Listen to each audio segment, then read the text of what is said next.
আপনি কাস্টোডিয়ান এখন? হ্যাঁ, আমি এখন 2025 সাল থেকে আমি কন্টিনিউ। আমি প্রায়র টু 2025 এর কথা বলছি। সেই এই যে প্রিভিয়াস ইয়ারের এই ফাইল পারচেজ স্টক এগুলো কোথায় থাকে? বাজেটটা তো ওখান থেকে অ্যাপ্রুভ করে, সুতরাং ইনট্যাক্ট করে একবার আমরা চলে যাওয়ার পরে এন্টায়ার জিনিসগুলো সাজিয়ে রাখবেন, ইনট্যাক্ট মানে মেনটেন করবেন, কোনো কিছু যেন মিসিং না হয়।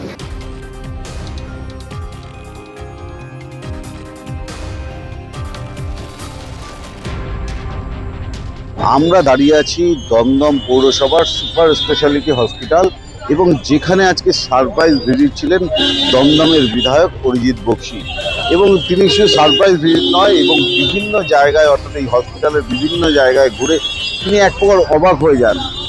এখানে হসপিটালের প্রত্যেকটা কক্ষে তিনি ঢোকেন এবং ঢুকে সেখানকার যে ব্যবস্থা সেই ব্যবস্থা তিনি দেখতে পেয়ে কিন্তু অবাক হয়ে যান। এবং শুধু অবাক নয়, এখানে বিভিন্ন ওষুধ থেকে আরম্ভ করে সমস্ত কিছুর কিন্তু অডিট হবে এমনটা কিন্তু এক প্রকার বলে গেলেন। এবং ডাক্তারদের সঙ্গে কথা বললেন, কথা বলার পরে যে সমস্ত রুমে জুতো পরে ঢোকা যায় না সেখানেও দেখা যাচ্ছে যে জুতো পরে ঢুকছেন। মাত্র 2জন ডাক্তার রয়েছে এই সুপার স্পেশালিটি হসপিটালে। কি করে একটা হসপিটাল মাত্র 2জন ডাক্তার দিয়ে চলে সেটা নিয়েও কিন্তু প্রশ্ন তুলে দিয়েছেন তিনি। তার পাশাপাশি তিনি বিভিন্ন ফাইল খতিয়ে দেখেন এবং হসপিটালের যে সমস্ত ফাইল, যেখানে ওষুধ কেনা থেকে আরম্ভ করে হসপিটালে যে সমস্ত সরঞ্জাম কিনতে হয় এবং সেগুলোও কিন্তু খতিয়ে দেখেন। সারপ্রাইজ ভিজিট করলে তবেই তো নিজেকে সারপ্রাইজ করা যায় যে কিভাবে চলছে আমাদের মানুষ, পশ্চিমবঙ্গের মানুষ, দমদমের মানুষ কি পরিষেবা এতদিন পেয়েছে। আমি নিজেই সারপ্রাইজড আমার নিজের সারপ্রাইজ ভিজিটে। ইয়েতে গেলাম, ওয়ার্ডে গেলাম, টার্মাইট দেওয়ালে ভর্তি। একটা সরকার 15 বছর ধরে চলেছে, আগে তো অবশ্য গভর্নমেন্ট চলতো না, গভর্নমেন্ট চলতো।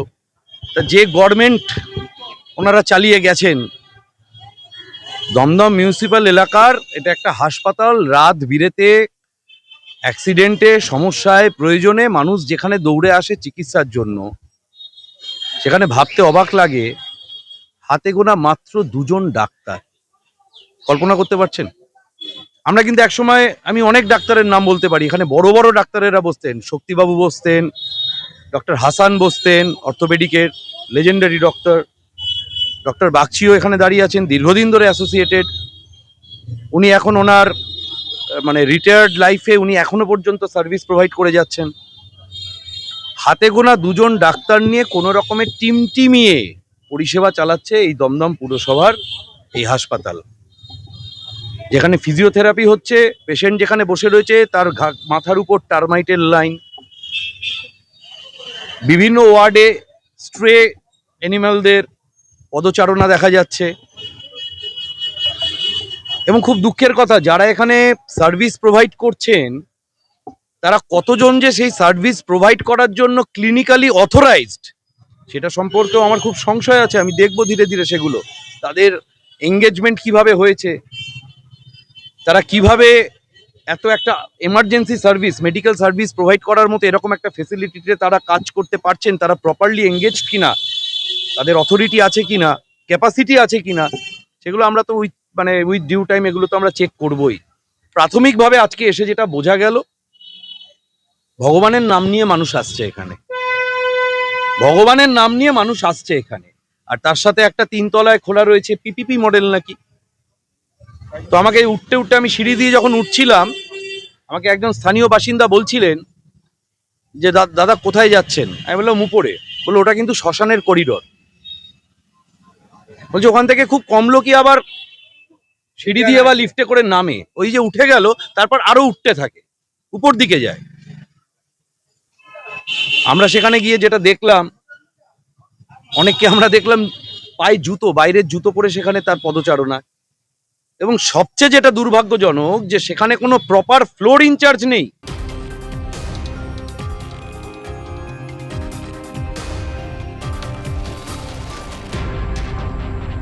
সমস্ত আধিকারিকদের বললেন যে কোনো ফাইল যেন এখান থেকে না সরানো হয়, আগামী দিনে অডিট করা হবে এবং প্রত্যেক ডিপার্টমেন্টের ফাইল যাদের অর্থাৎ দায়িত্বে রয়েছে তাদেরকে একেবারেই বললেন যে আপনি যদি এখান থেকে কোনো ফাইল যদি সরানো হয় তাহলে লায়াবিলিটি আপনার।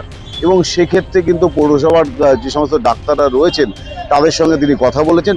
পাশাপাশি এরকমই একটি হসপিটাল, সেই হসপিটালের মধ্যেই কিন্তু রয়েছে একটি ওষুধের দোকান। সেই ওষুধের দোকানই বকলমে কিন্তু এই হসপিটাল চালায় এবং হসপিটাল চালালেও কিন্তু কোনো রকম অর্থাৎ ওয়ার্ড ম্যানেজমেন্টের কোনো লোক নেই। এছাড়াও পৌরসভার যে সমস্ত হসপিটালে যত ডাক্তার প্রয়োজন সেই সমস্ত ডাক্তাররা নেই। সমস্ত বিষয় নিয়ে কিন্তু অরিজিৎ বক্সী কিন্তু আজকে কিন্তু তদন্ত করে দেখলেন এবং তদন্তের পাশাপাশি আগামী দিনে এই হসপিটালটাকে যাতে আরও ভালো করা যায় সে বিষয়ে তিনি ভাবছেন এবং অডিট যেমন হবে এবং তার পাশাপাশি যে দুর্নীতি যদি কিছু হয়ে থাকে তার জন্য চূড়ান্ত ব্যবস্থা নেওয়া হবে, এমনটা কিন্তু তিনি দাবি করেছেন। দমদম থেকে বিশ্বজিৎ পালের প্রতিবেদন, আর প্লাস নিউজ, কলকাতা।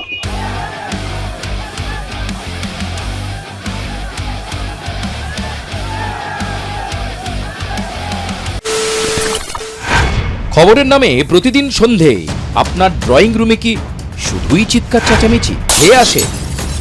বিতর্কের নামে চলে গালাগালি আর কাদা ছোড়াছুড়ি। এবার সময় পরিবর্তনের, কারণ আমরা কান ফাটানো চিৎকারে বিশ্বাস করি না।